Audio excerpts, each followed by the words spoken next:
Na Univerzitetni kliniki za pljučne bolezni in alergijo na Golniku so predstavili podatke bolnišničnega registra raka pljuč, to je 10-letne podatke več kot 6300 bolnikov, ki so bili diagnosticirani in zdravljeni zaradi raka pljuč na kliniki Golnik. Podatki kažejo, da novosti pri zdravljenju raka izboljšujejo možnosti preživetja. Zelo pomemben pa je bil presejalni program za zgodnje odkrivanje raka. Kot je izpostavil v.d. direktorja klinike Golnik Aleš Rozman, so tuje študije pokazale, da se s presejalnimi programi za zgodnje odkrivanje umrljivosti zaradi raka pljuč le-ta zmanjša za več kot 20%. Na ta način namreč odkrijejo raka v zgodnji fazi, ko je bolezen še ozdravljiva. Na ekipo registra raka pljuč, pa tudi na celoten onkološki oddelek, pa tudi na vse ostale, ki se ukvarjajo z diagnostiko raka, sem izredno ponosen, zelo dobro, čudovito delo delajo.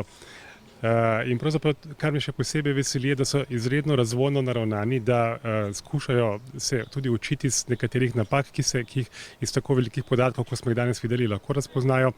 Predvsem pa me veseli, da se stalno opazujemo to naraščajočo krivuljo in preživetja in izboljšanje v diagnostiki, kar je v bistvu dobra novica za bolnike, ne predvsem. Na področju zdravljenja pa so v zadnjih 10 letih naredili velike premike naprej, je razvidno iz podatkov bolnišničnega registra raka pljuč za leta od 2010 do 2020, ki jih je predstavila specialistka internistične onkologije Urška Janžič. Ja, seveda smo zelo ponosni na to, da nam je uspelo ves ta čas konstantno zbirati podatke, predvsem pa, da smo uspeli zdaj analizirati svoje delo, ki se je izkazalo v bistvu za zelo kvalitetno in tudi napredek, ki je dosežen, je zelo velik v zadnjih 10 letih.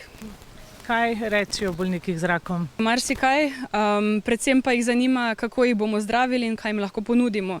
In moram priznati, da zdaj v zadnjih letih jim lahko ponudimo vedno več. Tudi če bolezen ni ozdravljiva, torej če niso odkriti čist v teh zgodnjih stadijih, tudi če jih zdravimo sistemsko terapijo, je teh zdravil zdaj vedno več in delajo vedno manj težav. Sicer je včasih težko. Obstajajo tudi zelo težke zgodbe, ampak načeloma je pa to delo, ki je zelo navdihujoče, sploh ko vidimo take napredke. Narašča sicer delež bolnikov, ki jih napotijo tudi na operativne posege, s čimer se izboljšujejo njihove možnosti preživetja. Kot je povedal direktor kirurgije Bitenc, Marko Bitenc, delajo na tem področju ključne premike. Javno zdravstvo je sestavljeno iz zasebnega in državnega dela. Mi smo vsi izvajalci javne zdravstvene službe, se zdravimo bolnike, ne da bi za to plačali iz žepa, ampak v okviru pravic iz obveznega zdravstvenega zavarovanja. Lastnik klinike Golnik je država, lastnik kirurgije Bitenc je pa zasebni del. In skupaj s sinergijami se trudimo za to, da imajo največ od nas naši uporabniki, to so bolniki. In kaj pripravljate, obetavne načrte? Ja, tako kot sem rekel, pripravljamo se na gradnjo nove bolnice na istem kampusu Golnika, kirurška bolnica, 10 000 kvadratnih metrov, 10 intenzivnih postelj, 40 navadnih postelj, pa 3 operacijske dvorane. S tem bomo povečali zmogljivost in produktivnost javnega zdravstvenega sistema in zasebnega dela in bomo se aktivno trudili, da bomo skrajševali čakalne dobe in potem jih tudi ohranjali na sprejemljivem nivoju.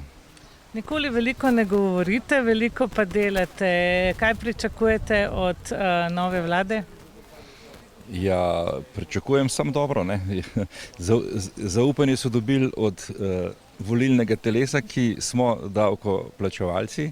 Očitno so prepričali večino Slovencev, da bodo delali dobro. Zdaj, če gledam, kaj načrtujejo na področju zdravstva, samo upam, da jim bo uspelo. Sogovornike imajo v strokovni javnosti, na Ministrstvu za zdravje in na Nacionalnem inštitutu za javno zdravje. Upajo, da bodo presejalni program, ki ga implementirajo tudi okoliške države, v nekaj letih lahko vzpostavili tudi na Golniku. Kaj pričakujete, kako se razvija vaša klinika in česa si želite?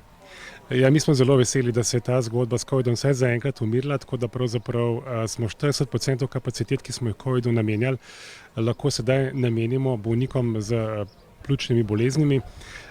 Klinika Golnik se razvija predvsem v smislu pljučnih bolezni, alergije in klinične imunologije. Prav, kar smo v procesu projektiranja in pridobivanja gradbenega dovoljenja za novogradnjo, kjer načrtujemo izolacijske oddelke, ki nam bodo omogočali boljše delo, predvsem v času zimskih infektov in pa morebitnih epidemij tudi v prihodnje. Močno se bodo izboljšali tudi pogoje za bolnike s tuberkulozo. Končno bomo dobili tudi BSL-3, nacionalni laboratorij za tuberkulozo v tej novogradnji, in to je za nas investicija izrednega pomena, saj po drugi svetovni vojni praktično na Golniku ni bilo večje investicije. To izboljšanje v materialnem statusu, pravzaprav v prostorih, se izredno pozitivno odraža potem tudi na motivaciji samih zaposlenih in pa na razvojnem momentu, ki ga imamo zaradi tega. Torej ste z veseljem in ponosom direktor take klinike?